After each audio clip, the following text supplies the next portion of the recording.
ভারত সরকারের একটা প্রকল্প যেটা নারী এবং শিশু কল্যাণ বিভাগ চালু করেছে, সেটা হচ্ছে বাল্য বিবাহ মুক্ত ভারত, যেটা ভারতের টার্গেট হচ্ছে 2029-এর মধ্যে 5% করে দেওয়া।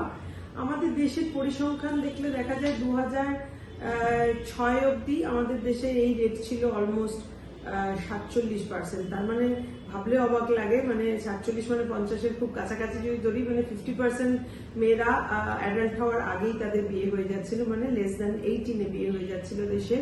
এখন সেটা অনেক ইমপ্রুভ করেছে, বিকজ সব স্টেটের গভর্নমেন্টরাই খুব চেষ্টা করছে এটা নিয়ে করার, ইমপ্রুভ করার।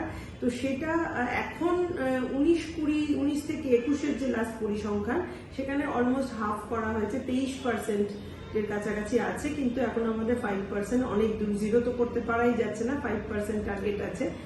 এবার অ্যাজ এ গাইনোকোলজিস্ট আমি এটা নিয়ে কেন কথা বলছি, as a gynaecologist, as a infertility specialist, আমি এই সমস্যাটা খুব কমনলি দেখে থাকি আমার বিভিন্ন পেরিফেরাল চেম্বারে। এবং বলা বাহুল্য যে বেশ কিছু স্টেটের নাম ইন্ডিয়া গভর্নমেন্টের ওয়েবসাইটে রয়েছে, যাদের মধ্যে যে সমস্ত স্টেটে এই চাইল্ড ম্যারেজ বা বাল্যবিবাহ অত্যন্ত বেশি, তার মধ্যে ওয়েস্ট বেঙ্গল 1 নম্বরে।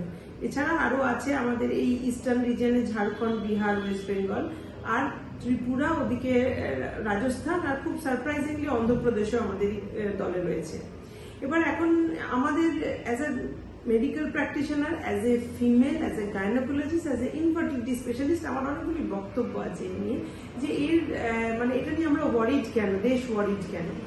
1 নম্বর, দেখো, মেয়েদের এখন যে লেখাপড়া শেখা, তাদের স্বাধীনতা, সেটা তো অফকোর্স খর্ব হয় যদি অল্প বয়সে সে বিয়ে হয়ে যায় এবং তার বাচ্চা হয়ে যায়। বাট শুধু এটা তো আর্থসামাজিক দিক বলতে পারো, যে তার যে রোজগার করার ক্ষমতা, তার যে স্বাধীনতা, তার সেগুলো আমরা খর্ব করলাম। এবং অ্যাডাল্ট না হলে তো কেউ বুঝতে পারে না, তার অধিকার সম্বন্ধে কোনো কিছু জন্মায় না, যখন সে বোঝে তখন অলরেডি লেট হয়ে গেছে এই ক্ষেত্রে।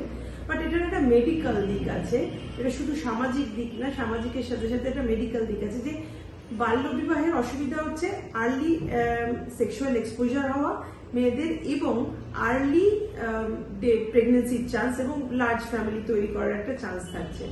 কিন্তু এই আর্লি প্রেগনেন্সিতে সমস্যাটা কোথায়, আর্লি এক্সপোজার টু সেক্সের সমস্যাটা কোথায়, সেটা হচ্ছে যে কিছু ইনফেকশন আছে, যেমন ধরো এইচপিভি ইনফেকশন, যার থেকে এই যে জরায়ু দেখছো, জরায়ুর মুখে আমাদের সার্ভিক্সে ক্যান্সার হতে পারে। এটা হচ্ছে যার যত আর্লি এক্সপোজার টু সেক্স হয়, তার কিন্তু চান্সেস তত বেশি হয়। তাহলে আমরা মেয়েদের যাদের অল্প বয়সে বিয়ে দিচ্ছি, তাদের সেই ক্ষেত্রে ক্যান্সার রিস্ক বাড়িয়ে দিলাম। তারপরে হচ্ছে তাদের প্রেগনেন্সি, যদি টিনেজ প্রেগনেন্সির কথা বলি, যেগুলো হচ্ছে আমরা কমনলি দেখি, যেমন ধরো আমাদের মুর্শিদাবাদ ডিস্ট্রিক্ট, মালদা ডিস্ট্রিক্ট, এসব জায়গায় যখন আমি চেম্বার করি, তখন আমি দেখেছি এখানে common age of marriage is 13 to 14, এরকম এজে যে তারা অনেকদিন বাচ্চা হয়নি বলে এসছে, কারুর অনেক বছর বিয়ে হয়ে গেছে। তো আমরা তো 21 ইয়ারের আগে ট্রিটমেন্টই করতে পারি না ইনফার্টিলিটির কারণ। তো এদের সেই ক্ষেত্রে আমি যারা প্রেগনেন্ট হয়নি সেই গ্রুপটাকে পাচ্ছি, কিন্তু নর্মাল মেডিকেল কলেজে কিন্তু এরা প্রেগনেন্ট পেশেন্ট পাচ্ছে। তাতে মুশকিল হচ্ছে যে 1 নম্বর হচ্ছে এদের বডিটা যেহেতু কমপ্লিটলি তখন মানে ডেভেলপ, আমাদের যে মাথায় যে হাইপোথ্যালামো পিটুইটারি অ্যাক্সিস, সেটা ম্যাচিওর হতে একটু সময় নেয় আমাদের পিউবার্টির পরেও। সেটা ম্যাচিওর হওয়ার আগে অনেকে প্রেগনেন্ট হয়ে যাচ্ছে, তাহলে বডি তখন রেডি না। তো as a result pregnancy complication, মানে ভয়ঙ্কর কমপ্লিকেশন, প্রি-ইক্লেমসিয়া, এক্লেমসিয়া, যেখানে প্রেশার বেড়ে যায় এবং মায়ের মৃত্যু অব্দি হতে পারে, বাচ্চার মৃত্যু হতে পারে, এরকম কমপ্লিকেশনের রিস্ক যেমন বাড়ে, তার সাথে সাথে বাচ্চাগুলো ছোট, ভালো বাড়ছে না, সেটাকে আমরা বলি আইইউজিআর বা গ্রোথ রেস্ট্রিকশনস, সেরকম বেবির সংখ্যা বেড়ে যাচ্ছে, এবং এদের আর্লি ডেলিভারি বা প্রিটার্ম ডেলিভারি হচ্ছে। এবং তারপর যখন এরা আবার প্রেগনেন্ট হয়ে যাচ্ছে অল্প, কারণ তাদের ধারণা নেই কিভাবে প্রেগনেন্সি প্রিভেন্ট করতে হয়, কন্ট্রাসেপশন সম্বন্ধে ধারণা নেই, তো তখন দেখা যাচ্ছে যে আবার তাদের কিন্তু কনসেপশন হয়ে যাচ্ছে। তাহলে ইন বিটুইন কনসেপশন ও গ্যাপ থাকার জন্য তাদের অনেকেরই দেখা যাচ্ছে তারা অ্যানিমিয়া রয়েছে, এবং এই অ্যানিমিক অবস্থায় তারা আবার প্রেগনেন্ট হচ্ছে, তাতে কিন্তু তাদের কমপ্লিকেশন অফ প্রেগনেন্সি অনেক বেড়ে যাচ্ছে। তো সেই এই এতগুলো জিনিস সমস্যা থাকার জন্য আমার মনে হয় সবারই আন্ডারস্ট্যান্ডিংটা, এবং ওই সবার মানে গ্রামাঞ্চলের সব মানুষের আন্ডারস্ট্যান্ডিং, মানে এই মেয়েদের বাবা মাদের আন্ডারস্ট্যান্ডিংটা বাড়াতে হবে যে এতে হেলথ রিস্ক কিছু আছে, কতটা আছে, এবং বলতে পারেন যে আমারও তো হয়েছিল, তার বাবা মা বলতে পারে, বা আমার আশেপাশে তো এরকম হয়েছে, ওর তো কিছু অসুবিধা হয়নি। দেখো, একটা যে কোনো কমপ্লিকেশন আমরা যখন ধরো মেডিকেলি যখন কাউকে বলি কোনো অপারেশনের কমপ্লিকেশন, সবকিছু কি জীবনে 100% হয় না। সাকসেস যেমন 100% বলি না, কমপ্লিকেশনও 100% হয় না। কিন্তু কমপ্লিকেশন যদি কারোর ধরো 10% লোকের কমপ্লিকেশন হচ্ছে, দ্যাটস এ হিউজ কমপ্লিকেশন, এবং huge complication for the society and the family.